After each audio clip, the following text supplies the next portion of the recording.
प्रिय भाई और बहनों, पति की और पत्नी की तारीफ कीजिए। आपकी पत्नी सुबह जल्दी उठकर काम करती है, घर का रसोई का काम करती है, आपको अच्छा भोजन बनाकर देती है, आपके बच्चों को पढ़ाती है, स्कूल के लिए तैयार करती है, मेहनत करती है, परिश्रम करती है, आपका ड्रेस भी प्रेस करके रखती है, पूरा घर सफाई करती है। लेकिन पता नहीं क्यों कम से कम एक बार भी मेरी पत्नी बहुत मेहनत कर रही है सोचकर तारीफ नहीं करते हैं।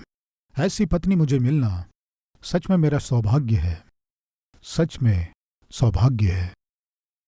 इस तरह यदि आप कहेंगे तो पत्नी कितनी खुश होगी। मैं पूछता हूं प्रिय भाई और बहन, आपके पति की या पत्नी की आप तारीफ किए हुए कितना समय हो गया? प्रकाशित वाक्य 2 अध्याय 18 और 19 वचन। 18 वचन। परमेश्वर का पुत्र जिसकी आंखें आग की ज्वाला के समान और जिसके पांव उत्तम पीतल के समान हैं, वह यह कहता है कि मैं तेरे कामों, तेरा प्रेम, तेरा विश्वास और सेवा और धीरज को जानता हूं, और यह भी कि तेरे पिछले काम पहलों से बढ़कर हैं। क्या कह रहा है? मैं जानता हूं, मैं तेरे प्रेम को जानता हूं, विश्वास को जानता हूं, धीरज को जानता हूं। पिछले समय से अभी तुम्हारा आत्मिकता उन्नति की है, ये मैं जानता हूं कहकर तारीफ कर रहा है। कौन? प्रभु यीशु मसीह कलीसिया की तारीफ कर रहा है। पतियों, आपकी पत्नी की उनके परिश्रम को जानकर तारीफ कीजिए। थैंक यू कहना सीखिए। पत्नी को थैंक यू कहना लज्जा की बात मत जानिए। आपके परिवार को जो बनाता है 2 बातें हैं। पहला है थैंक यू, दूसरा है यदि आप गलती करें या कुछ बुरा करें, सॉरी। क्या है? सॉरी। दूसरा थैंक यू। ये दोनों बातें आपके परिवार को निश्चित रूप से बनाएंगे। पत्नी के परिश्रम को जानकर उसे थैंक यू कहना, वैसे ही आप गुस्से में कुछ कह दें, कुछ बुरा कह दें, सॉरी मुझे ऐसा नहीं कहना था, जल्दी में मैं कह दिया, माफ कर।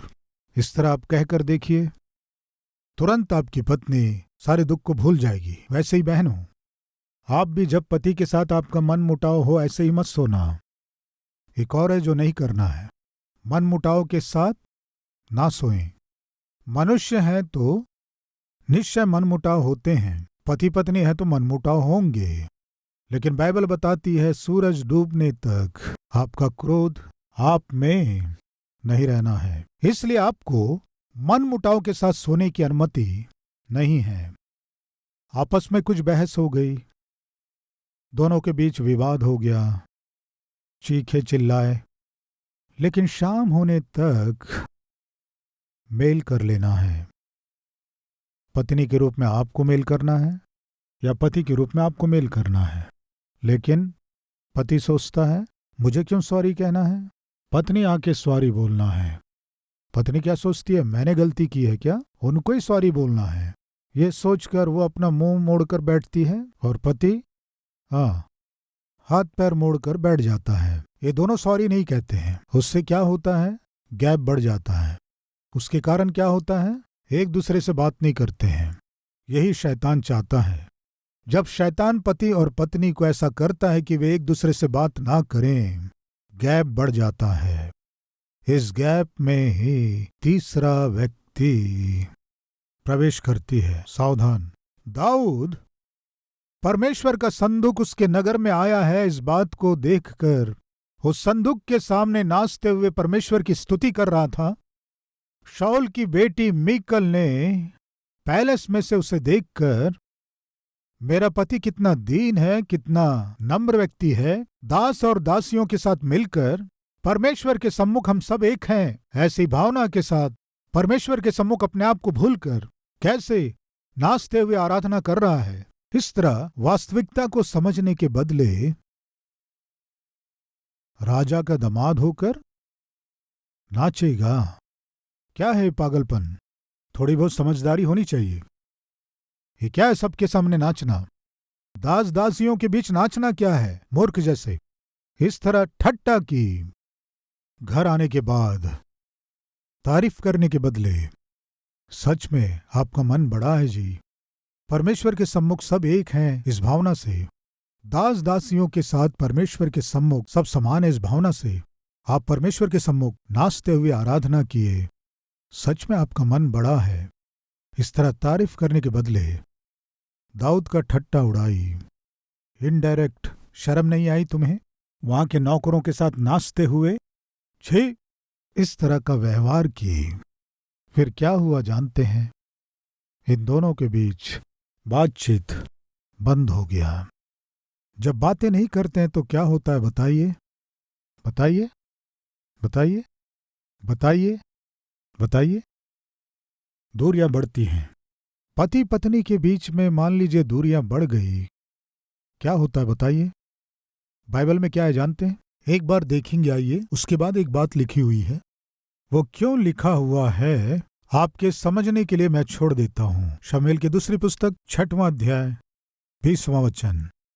तब दाऊद अपने घराने को आशीर्वाद देने के लिए लौटा और शाऊल की बेटी मीकल दाऊद से मिलने को निकली और कहने लगी, आज इज़राइल का राजा जब अपना शरीर अपने कर्मचारियों की दासियों के सामने ऐसा उधेड़े हुए था जैसा कोई निकम्मा अपना तन उधाड़े रहता है, तब क्या ही प्रतापी देख पड़ता था। तब क्या ही प्रतापी देख पड़ता था। ठट्टा कर रही थी। दाऊद ने मीकल से कहा, यहोवा जिसने तेरे पिता और उसके समस्त घराने के बदले मुझको चुनकर अपनी प्रजा इज़राइल का प्रधान होने को ठहरा दिया है, उसके सम्मुख मैं ऐसा नाचा और मैं यहोवा के सम्मुख इसी प्रकार नाचा करूंगा, और मैं इससे भी अधिक तुच्छ बनूंगा और अपनी दृष्टि में नीच ठहरूंगा। और जिन दासियों की तूने चर्चा की वे भी मेरा आदर मान करेंगी। अपने आप को दीन करना गलत है? अपने आप को नम्र करना गलत है? तो मैं और दीन बनूंगा। तुम जिससे घृणा कर रही हो उन दासियों की दृष्टि में मैं महान ठहरूंगा। ठट्टा की। तारीफ करना था पत्नी को, वो तारीफ ना करके पति की ठट्टा उड़ाई। इस घटना के कारण उन दोनों के बीच क्या हुआ? दूरियां बढ़ गई, दूरियां बढ़ गई, दूरियां बढ़ गई। और ये दूरियां कहां तक पहुंच गई? उसके बाद क्या है देखिए, क्या लिखा है? और शाऊल की बेटी मीकल के मरने के दिन तक कोई संतान न हुई। अभी आप बताइए, मीकल की संतान क्यों नहीं हुई? बताइए। दूरियां। पहले ठट्टा की, उसके बाद दोनों के बीच बातचीत बंद हो गई, उसके बाद दोनों अपने अपने रूम में सोने लगे, उसके बाद दूरियां बढ़ गई। फिर तीसरा व्यक्ति उस घर में प्रवेश की। कौन है बताइए? बत्शेबा। बत्शेबा को क्यों आना पड़ा बताइए? घर की पत्नी जब दाऊद से दूर हो गई, दाऊद परीक्षा में पढ़कर जल्दबाजी से अंत में पराई स्त्री को अपने घर में बुलवाया। भयानक गलती जो पाप नहीं करना था उसने किया। उस पाप के होने का एक कारण क्या है जानते हैं? उन दोनों के बीच की दूरी। वही कह रहा हूं बहन, वही कह रहा हूं भाई, गैप ना आने दें।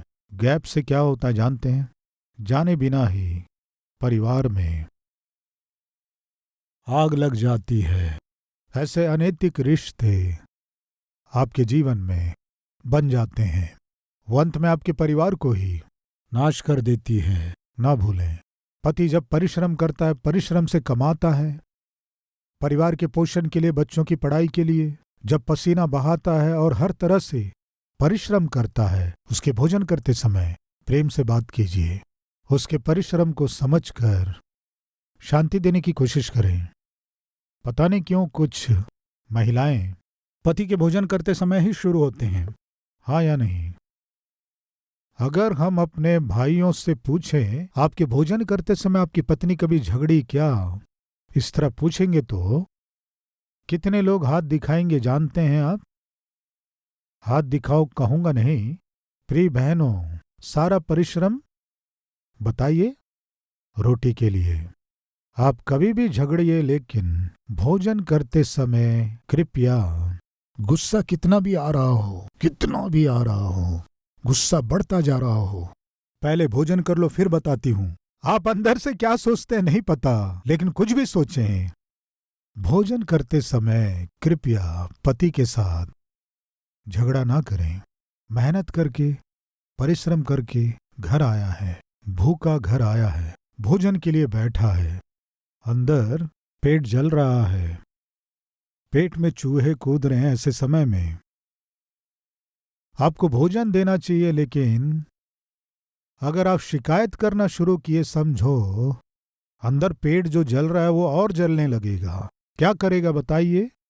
वो प्लेट उठाकर मुंह पर फेंकेगा। आप क्या कहेंगे? तेरा हाथ टूट जाए, तेरा मुंह टूट जाए, तेरा पैर टूट जाए। आप क्या गालियां देंगे मैं नहीं जानता। झगड़ा करना है तो कीजिए, लेकिन उसका एक समय और संदर्भ होता है। मेरी बात सुनकर आज से या आप भी पति पत्नी जब मिलकर भोजन करते हैं, झगड़े मत कीजिए। पहले अच्छे से दोनों भोजन कीजिए, पेट भर के खाइए। हाँ, अब बता क्या बात है, इस तरह पूछिए। भोजन करने के बाद आप शुरू कीजिए। खा लिए जी पेट भर के? हाँ खा लिए। अब बताती हूँ आपका काम। क्यों देरी से आए घर? शुरू कीजिए। भोजन करते समय कृपया ना झगड़ें। दूसरा, झगड़ा करें कोई बात नहीं, बच्चों के सामने झगड़ा ना करें। प्रिय भाइयों, आपकी पत्नी के ऊपर आप हाथ उठाए समझिए, आपका बेटा देखेगा, उसके मन में याद रह जाएगा, मेरा पिता दुष्ट है, मेरी माँ को मारता था, यही रहेगा। पति अच्छा है, मेहनत से परिश्रम से कमाता है, परिवार में कोई कमी नहीं होने देता है। यदि आप उनसे झगड़ा करेंगे तो आपके बच्चों के मन में ये बात रह जाएगी, मेरी माँ झगड़ालू है, मेरे पिता इतना परिश्रम करके घर आते हैं तो एक क्षण भी शांति से नहीं रहती है, कुछ ना कुछ कहते रहती है। कम से कम भोजन करते समय भी चुप नहीं रहती है, झगड़ा करती है। आधे में ही मेरे पिता भोजन किए बिना उठकर खाली पेट सो गए, उन्हें याद रह जाएगा। छोटे बच्चों की दृष्टि में आप बुरे और दुष्ट पिता के रूप में, आप बुरी और दुष्ट माँ के रूप में रह जाना अच्छी बात नहीं है। प्रिय, एक बार एक व्यक्ति 50 वर्ष के पहले ही मर गया। उसका एक बेटा था, वो लगभग 7 से 9 वर्ष का बेटा होगा। पिता की लाश उसके सामने थी, सब रो रहे थे, लेकिन ये लड़का रो नहीं रहा था, नहीं रो रहा था। उसे देखकर एक रिश्तेदार उसके पास जाकर लड़के को अलग ले जाकर बोली, तेरे पिता मर गए हैं, तुम्हारे पिता के लाश को अभी ले जाएंगे, अब कभी भी तुम अपने पिता को देख नहीं सकोगे, एक बार पास जाकर देख लो। मैं नहीं देखूंगा, अब कभी जीवन में नहीं देख पाओगे, अंतिम बार अपने पिता को देख लो। मैं नहीं देखूंगा। वो ना तो रोया, ना पिता के चेहरे को देखा। तुम्हें इतना गुस्सा क्यों है? वो मेरी माँ को मारता था, घर आकर मेरी माँ को हमेशा मारता था, तब से मुझे मेरे पिताजी से गुस्सा है। 8-9 वर्ष का लड़का है प्रियो, उसके मन में रह गया, मेरी माँ को ये मारता है, दुष्ट है। मर जाने पर भी चेहरा नहीं देखा प्रियो, पिता की मरी हुई लाश के पास वो नहीं गया। प्रिय भाइयों और बहनों, दिल में लगा हुआ दाग मरते तक नहीं मिटेगा। सावधान, आप माता पिता के रूप में आपके बच्चों के दिल में आपके प्रति एक सोच रूपी छाप लगा रहे हैं। मेरी माँ बहुत अच्छी है, ऐसी छाप, एक छाप या फिर मुहर। मेरे पिता बहुत अच्छे हैं, ऐसा मुहर। या मेरे पिता बहुत दुष्ट हैं, ऐसा मुहर। मेरी माँ झगड़ालू है, ऐसा मुहर। प्रिय, आप जानते हैं कि नहीं, आपके हाथ में, बाएं हाथ में या दाहिने हाथ में एक चिन्ह होता है। आप देखे हैं? क्या है वो चिन्ह बताइए? टीका, टीके का चिन्ह। टीके का चिन्ह उसे कब लगाए बताइए? बचपन में लगाए गए उस टीके का चिन्ह अभी भी है ना? आपकी उम्र कितनी है? 30, 40, 50, कुछ लोग 60। आज भी वो निशान नहीं गया है। कब तक नहीं जाएगा बताइए? मरने के बाद, दफना देने के बाद भी नहीं जाएगा। टीके का निशान ही आपके शरीर में जो टीके का चिन्ह है, मरते तक यदि रहेगा तो छोटे बच्चों के दिल में जो मोहर लगा है, आपके मरने तक मिटेगा ही नहीं। सावधान। इसीलिए बता रहा हूं, बच्चों के सामने दुष्टता का व्यवहार ना करें। बच्चों के सामने झगड़ालू माँ के समान व्यवहार ना करें। बच्चों के सामने ना झगड़ें। अगर झगड़ा करना पड़े, यदि किसी समस्या का समाधान करना पड़े, बातों से समाधान करने की कोशिश करें। चीखना चिल्लाना बंद करें। आज हम में से कुछ लोग गुस्सा आने से कुत्ते से भी अधिक जोर से चिल्लाते हैं। बाइबल बताती है, पढ़ेंगे, आइए। यशायाह की पुस्तक 42वां अध्याय, पहला वचन। मेरे दास को देखो जिसे मैं संभाले हूँ, मेरे चुने हुए को जिससे मेरा जी प्रसन्न है। मैंने उस पर अपना आत्मा रखा है। वह जाति जाति के लिए न्याय प्रकट करेगा। क्या लिखा है? मैंने उस पर अपना आत्मा रखा है। जिसमें परमेश्वर का आत्मा है वो क्या करेगा बताइए? वो ना चिल्लाएगा और ना ऊंचे शब्द में बोलेगा, ना सड़क में अपनी वाणी सुनाएगा। बाइबल बताती है, मैंने उस पर अपना आत्मा रखा है, इसलिए वह ना चिल्लाएगा, ना ऊंचे शब्द से बोलेगा और ना सड़क में उसकी वाणी सुनाएगा।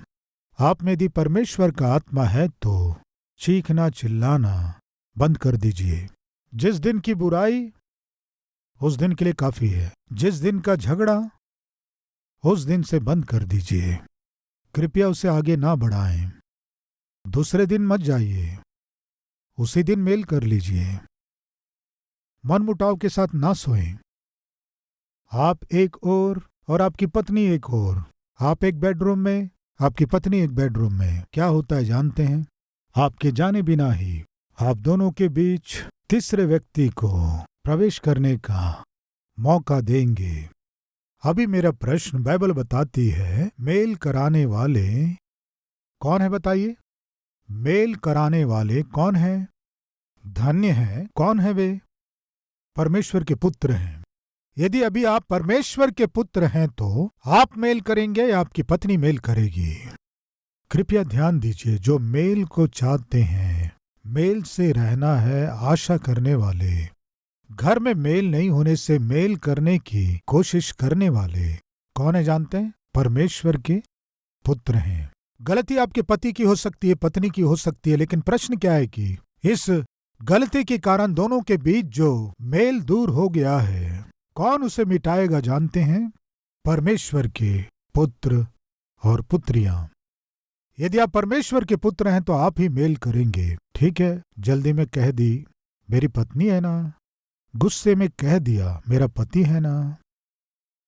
ये सोचकर मेल करने के लिए आप एक कदम आगे बढ़ाए हैं। समझिए, आप परमेश्वर की बेटी हैं। वही आकर मेल करना है। मुझे क्यों मेल करना है? अगर ऐसे कह रहे हैं तो आप शैतान की संतान हैं, क्योंकि शैतान का स्वभाव यह है कि मेल को तोड़ देना, मेल को मिटा देना।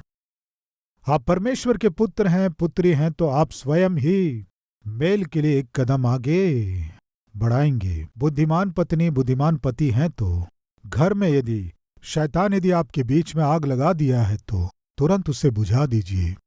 प्रिय, आपकी पत्नी यदि आपके ऊपर गुस्सा कर रही है, क्रोध कर रही है, समझो, तब आपको कहना है कि तुम गुस्से में भी बहुत सुंदर लगती हो, ऐसे कहे समझो। गुस्से में तुम और सुंदर लगती हो, ऐसे कहे समझो। क्या करेगी बताइए? हंसेगी। प्रियो, मैं क्या कह रहा हूं कि आप कुछ भी कीजिए, क्रोध से जय पाइए। क्रोध मत करो, जलजलाहट को छोड़ दो। क्यों जानते हैं? आपका क्रोध हो सकता है, आपके पति का क्रोध हो सकता है, आपके परिवार में परमेश्वर की इच्छा को पूरा होने नहीं देगा। आज बहुत से परिवारों के नाश होने का मुख्य कारण क्या है बताऊं? क्रोध, हर छोटी बात के लिए क्रोध, आवेश। उस क्रोध के कारण मुंह में जो आया बोल देते हैं। फलस्वरूप पति घायल किया जाता है, पत्नी घायल की जाती है और वो घाव नासुर बन जाता है और दिन प्रतिदिन एक दूसरे से बात नहीं करते हैं। और इस तरह गैप होने के कारण बीच में शैतान घुसकर किसी न किसी को आपके परिवार में ले आएगा और अंत में अलग होने का और दूर होने का और तलाक तक पहुंचने का कारण बनेगा। प्रिय भाई और बहनों, अंत में प्रार्थना कीजिए। क्या है? प्रार्थना कीजिए।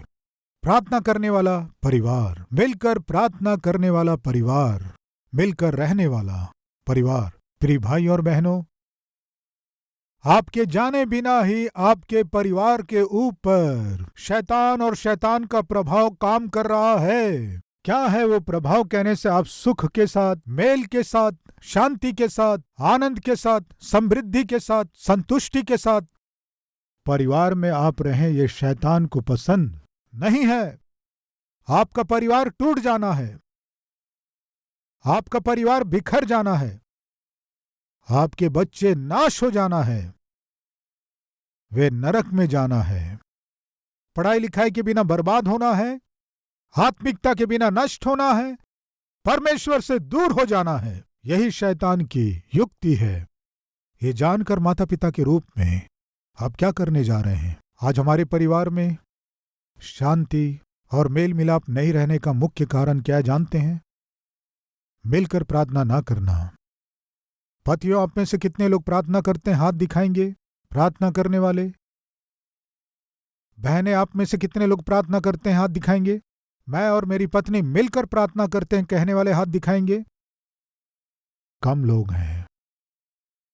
लेकिन आज हमें निश्चय निर्णय लेना है। क्या है? मिलकर प्रार्थना करना है। मिलकर प्रार्थना करने से ही तो प्रियों मनमुटाव होने से मेल करेंगे। मिलकर प्रार्थना करने से ही तो अगर आपके बीच में कोई कहा सुनी हो गई तो क्षमा करने का एक अवसर मिलता है। मिलकर प्रार्थना करने से ही तो मनमुटाव के बिना सो पाएंगे। हे मसीही परिवार, आज एक निर्णय ले। मैं और मेरी पत्नी, मैं, मेरा पति मिलकर प्रार्थना करेंगे। दूसरा, मिलकर प्रार्थना करने के द्वारा आपके जाने बिना आप क्या कर रहे हैं जानते हैं? आपके घर के चारों ओर बाड़ा बांध रहे हैं। क्या कर रहे हैं? बाड़ा बांध रहे हैं। कम से कम आज से शैतान आपके घर में ना घुसे, आपके बच्चों को संसार में घसीट कर ना ले जाए। मिलकर प्रार्थना करने वाले के रूप में एक निर्णय लेंगे क्या?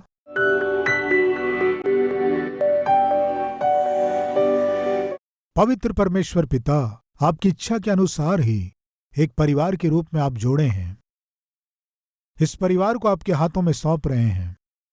पति बुरा हो सकता है, पत्नी बुरी हो सकती है, लेकिन बाइबल बताती है विश्वासी पति या पत्नी अपने विश्वास के द्वारा अपने पति या पत्नी का उद्धार करवा सकती है। बाइबल बताती है पिता, आज यदि प्रार्थना में जो सहभागी है उनका कोई भी जीवन साथी आत्मिक पुरुष या आत्मिक स्त्री नहीं है तो निश्चय हमारी प्रार्थना को सुनकर उन्हें आप उद्धार में ले आएंगे, लाने जा रहे हैं। हम आपका धन्यवाद करते हैं और वैसे ही सुने गए इस बहुमूल्य संदेश को ना भूलकर फिर से स्मरण करते हुए, अपने कमियों को सही करते हुए, अपने पापों को छोड़कर, अपने गुस्से क्रोध को छोड़कर, अपने आवेश को छोड़कर, लड़ाई झगड़े छोड़कर, शक करना छोड़कर, अतीत को खोदना छोड़कर, प्रेम करते हुए, क्षमा करते हुए, प्रार्थना करते हुए आगे बढ़ सके, ऐसी अद्भुत आत्मिकता हर एक जन को प्रदान कीजिए। यीशु के नाम से मांगते हैं पिता, आमीन। प्रिय मित्रों, यदि आप इस संदेश के द्वारा सच में आशीष पाए हैं तो लाइक कीजिए, बहुत से लोगों को शेयर कीजिए और साथ ही साथ एक कमेंट के द्वारा अपने राय को दीजिए। मैं चाहता हूं फिर मिलेंगे, तब तक के लिए शलोम।